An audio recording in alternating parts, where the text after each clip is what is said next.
काय रे मामा? माधुरी कुठं आहे? मला काय माहिती कुठं आहे? तूच पुस लावले असणार माझ्या पोरीला. तूच लपवले असणार आहेस.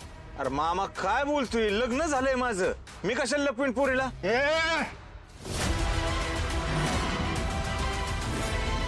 माझ्या पोरीला नागा लावल्यास मला हे पण माहिती आहे. माझ्या पोरीला सांगितलंच लगीन करू नकोस म्हणून. तिला बोलवलंस तू आणि आता हात वर करून मोकळा झालाच होय. मामा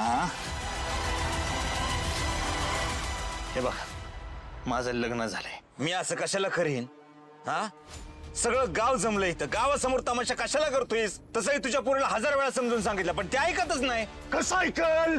तिला तू अजून पण नादा लावलेस मला माहिती आहे.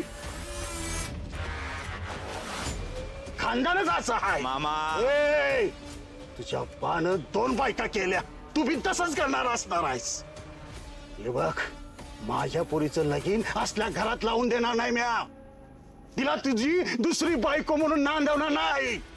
तिला हिरी ढकलून देईन म्या, पण तुझ्याशी लगीन लावणार नाही तिचं.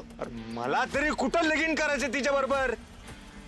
मामा, तुझ्या डोक्यात कधी प्रकाश पडणार आहे? तुला कधी कळणार आहे? ही काही झालं की तू गावासमोर तमाशा करतो, दुकानासमोर तमाशा करतो, कशाला? अरे ती गायब झाली. आता जर माझ्या पोरीने जीवाचं बरं वाईट करून घेतलं तुला मी सोडणार नाही. मामा लक्षात ठेव. माझ्या पोरीने तुला सोडणार नाही, लक्षात ठेव. तुमचं काय? मनगर चल.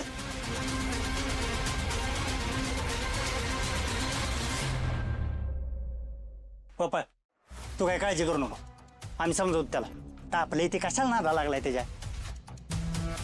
खरंच जर माधुरीने जीवाचं काही बरं वाईट केलं तर मी बिनकामाचा फसेन. ह्या गोपाळने लहानपणी काय काय कांड करून ठेवलेत कुणाच ठाऊक. आधी जर माहित असतं तर गोपाळ बनून इथं आलोच नसतो, दुसरा काहीतरी पर्याय शोधला असता. पण आता काय, आलिया भोगासी भोगा.